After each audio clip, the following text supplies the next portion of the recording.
Are you looking for valuable feedback for your work? I know that as a writer, that's one of the most important, aspects once we get out of the drafting stage and want to go into the revision stage and up level our writing. That's one of the most important and tricky areas for writers to find some footing. And so today I have with me Sharon Hughson.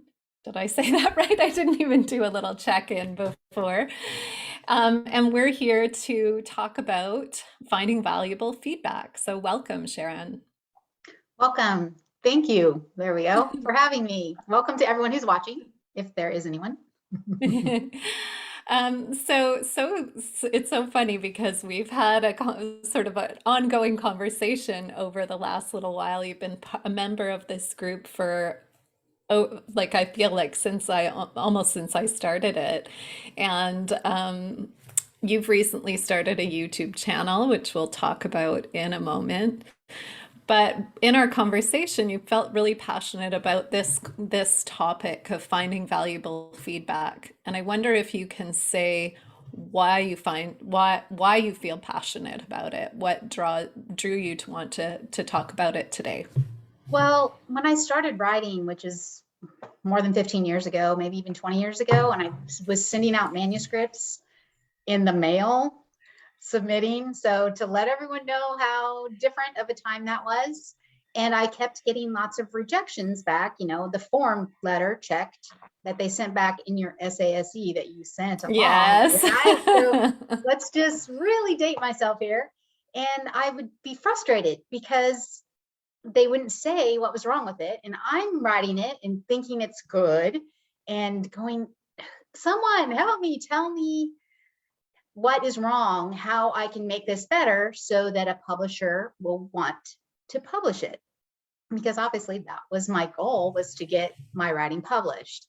And so it was very frustrating. And I remember about 12 years ago, I responded to a blog on Kristen Lamb's blog, and she's a social media expert. She's really great. And she's a writer as well. And it was about critique, about getting feedback and all this. And I said, well, that'd be great, but where do you find that? Who's going to give you useful feedback? Because we have a community group, writing group locally, that's all hobby writers. So their feedback isn't going to level you up to a publishable level because they aren't at that level either. So let's talk about, can we pause there for a yes. sec and just talk about that? Because I really, when I started writing, I had all this encouraging feedback from family and friends were like, oh, you're such a good writer. This is so good.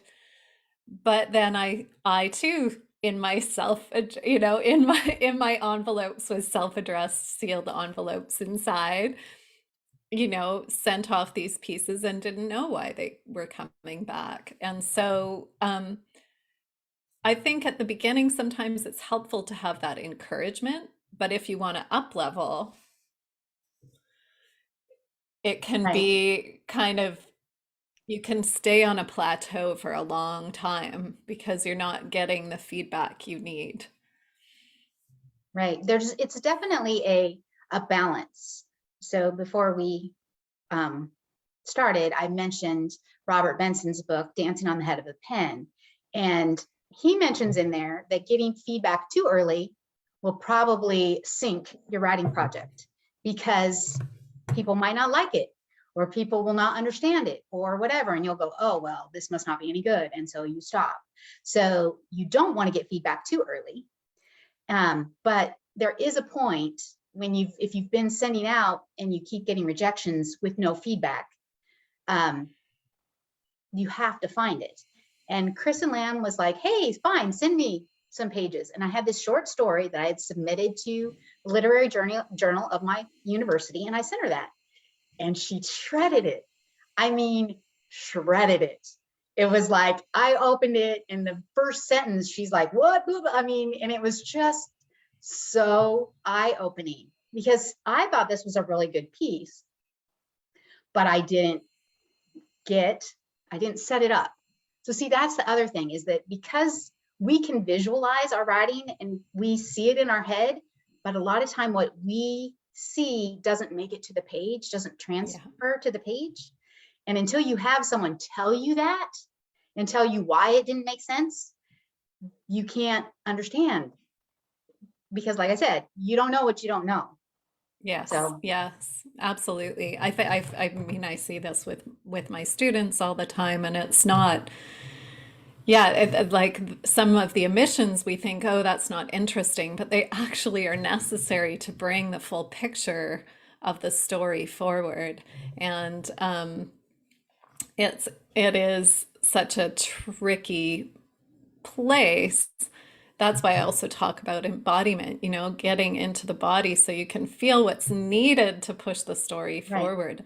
But when you're beginning, because there are all these moving pieces in a story, let alone a novel, it's very difficult to have that perspective. It is. And well, when you're first starting out, you usually, if you've gotten encouragement, go, oh, this is great. And you think it's great because you can't see what's wrong with it. All you can see is that it's so much better than what you wrote last month or whatever, or it's just, this is the best idea you've had, or whatever the feelings might be. And so we need to get that critical.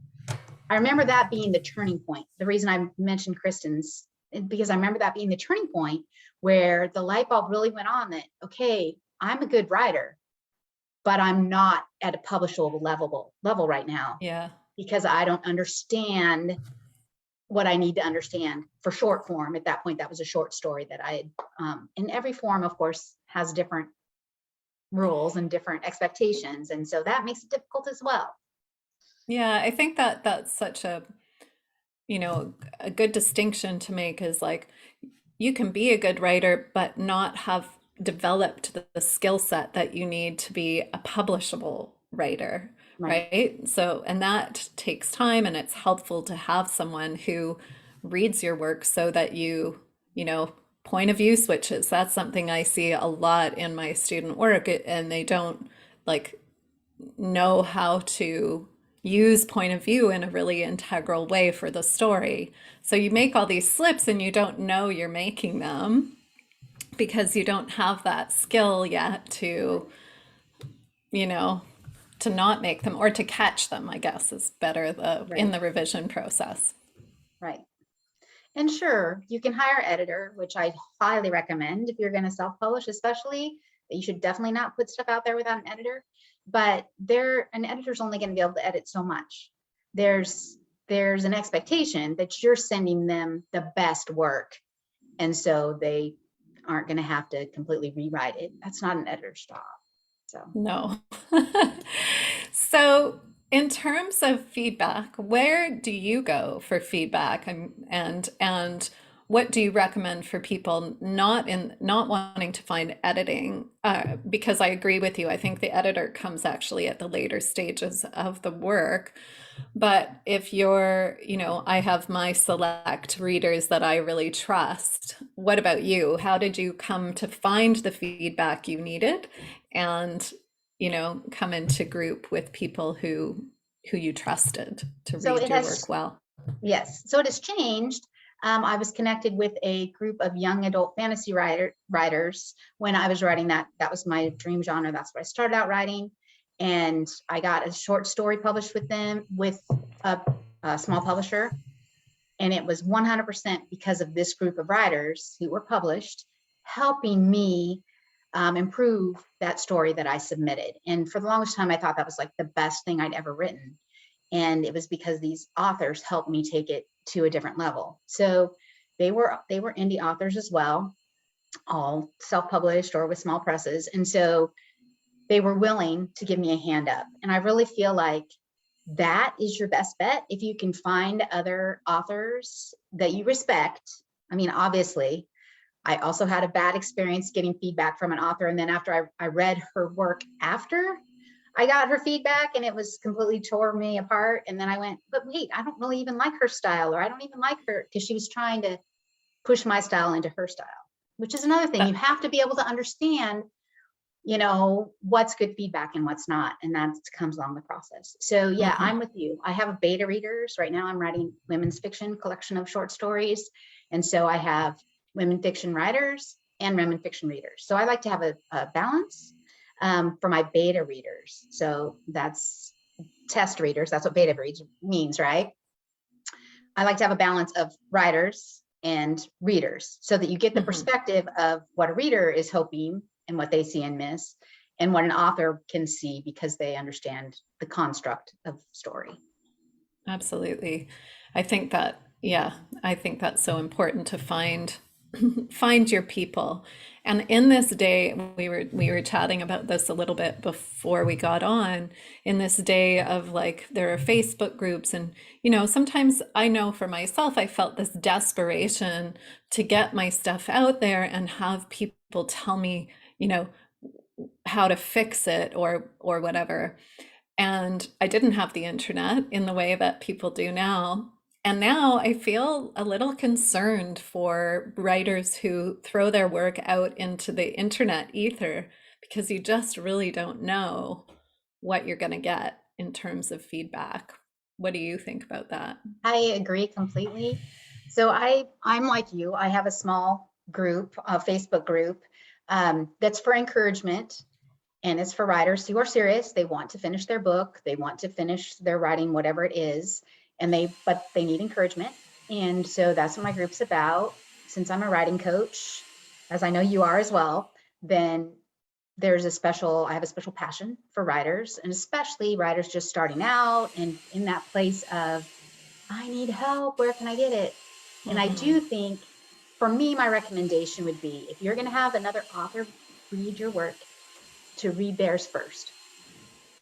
Make sure they are at a level that you go, yes, this person is good, that they write in a way that Yes. you go, yes, I like this. This is similar to my style or whatever.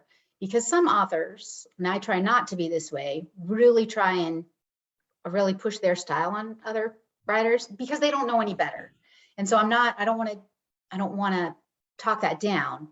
It's just important for the person getting feedback to understand, well, wait, that's a style issue. So that I can ignore that comment. And that's the other thing that comes with experience. In my, whatever, I've written, had 12 novellas published. So beta reading feedback 12 different times on all those things. You start to see what is feedback that's about style, about their personal preference, and what's actually about your story and what you need to change to make it more engaging for readers, not to their Yes. preference, but to the overall audience, if that makes sense. Absolutely. And I know for myself or when I'm reading, I really ask a lot of questions of the writer to want to understand like what their intention is and is it coming through. And what I notice about people who aren't quite, are still in the learning how to critique, it's like, well, you could do this instead. You could, what if, giving them the writer alternate scenarios, which is actually not the critique Mm-mm. that's needed. It's to what we need as writers is someone who's going to help guide the story in the way that the writer intended or that the writer will discover herself, not, to please. I think this danger of like if we're people pleasers in any way, we can get kind of pulled around by people to want to please them with our own work. Right. Well, and especially if it's an author who you respect, if they're like, well, Yeah. what would really work here is blah, blah, blah, blah. And so I will say, when I offer critique, a lot of times it will be about clarity. If Yes. their structures are unclear or whatever, I might say, for example, blah, blah, blah, blah, blah, would make Yes, this more absolutely. clear. So that's different than saying, it's because they might not understand how to restructure it. Whereas if you give them then examples, obviously don't use this, use your own words, but see how this is more clear than what you have Yes. written or whatever. And so, but yeah, not like, oh, well, you should totally have her blah, blah, blah, or Yeah, change the right. trajectory of the No, story or something like yeah, that. right. No, I agree. Like clarity is the number one thing. That's always what we want to create. I want to create and what I want to read, because if we're confused as readers, then we're not going to stick around. Right. And I love that you said when you are critiquing your students' work that you always have questions. And I love that when my beta readers will go like, so is she gonna blah, blah, blah, blah, blah. Well, what does he think? What do you mean? He sounds really mad, or boy, he's a jerk, or whatever they're thinking as they're reading.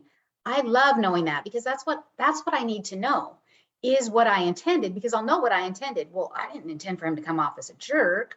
I intended Mm-hmm. him to come off as, afraid of this situation or whatever. And so it's like, oh, okay, well, how can I redo that so he doesn't come off this way to the reader? Do you see what I'm saying about Absolutely. how that sort of feedback then is more helpful? Yeah. One of the things I remember learning, which is just a helpful for people out there who is to actually just state what you have read. So here's a story about a woman who's lost her, you know, husband and feels both grief and anger. Like just to say that so that the person is like, "Oh, that's not exactly the story. I was like going for, woman going on adventure or whatever." Right. And so if in that reflection something is missing, that the translation hasn't happened yet. Right. Because it's so easy to get to have that misstepped when we're taking it from our vision to the page, Oh that yeah. we see it exactly how we saw it, right? But then the reader picks it up and they've totally missed because we didn't put something that was important to help them catch our vision. We didn't include that in the story. So, Absolutely.